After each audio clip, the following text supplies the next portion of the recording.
250,000 people bade farewell to Pope Francis before he was laid to rest at a papal basilica in Rome. US President Donald Trump expresses doubts that Russian President Vladimir Putin is willing to end the Ukraine war after meeting with Zelensky at the Pope's funeral. Russia has said that all Ukrainian troops have been forced from the Kursk region, while Ukraine claims that fighting continues. Roughly 250,000 people, rich and poor alike, bade farewell to Pope Francis on Saturday. Cardinal Giovanni Battista Re drew applause during a highly personal sermon. The Dean of the College of Cardinals recalled Pope Francis as a Pope of the people.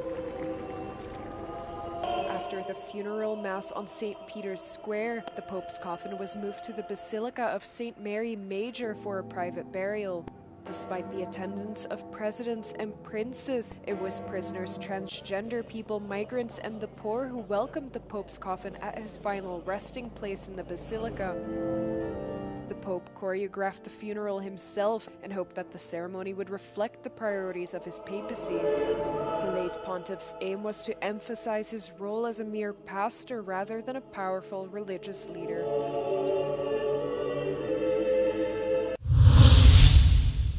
US President Donald Trump and his Ukrainian counterpart Volodymyr Zelensky met on Saturday before the funeral service for Pope Francis, with Trump later expressing doubt about Russian President Vladimir Putin's plan to end the war. The Trump-Zelensky conversation on the sidelines of the Pope's funeral was the first face-to-face encounter between the two leaders since they argued during a heated Oval Office meeting at the White House in February. Zelensky called it a very symbolic meeting that has the potential to become historic if joint results are achieved. The direct impromptu meeting of the two leaders strongly contrasted with the public snipes of the last few days, raising hopes for an end to Russia's war on Ukraine. However, as Trump departed the Pope's funeral, the US president on social media expressed new skepticism that a peace deal can be reached soon. Trump said in a post that there was no reason for Putin to be shooting missiles into civilian areas, cities and towns over the last few days.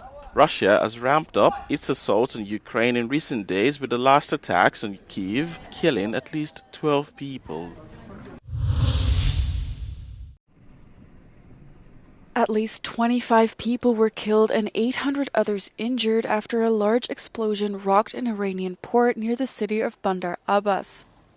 Social media footage showed reddish-hued smoke rise from the fire before the detonation. This suggests a chemical compound may have been involved in the blast, like in the explosion in Beirut in 2020. Authorities have offered no cause for the explosion yet, and the Interior Ministry said it had launched an investigation into the blast. However, private security firm Ambry linked the explosion to a recent shipment the port received. They say that in March, the port took a shipment of solid fuel intended for the use in Iranian ballistic missiles.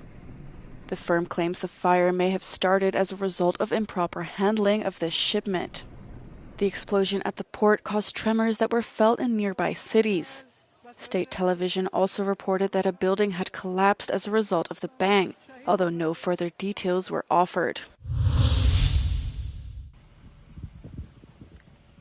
Russia's top general said in a meeting with President Vladimir Putin that all Ukrainian troops have been forced from Russia's Kursk region, parts of which Moscow lost control over to a surprise Ukrainian incursion. Ukrainian officials, however, said the fighting was still continuing.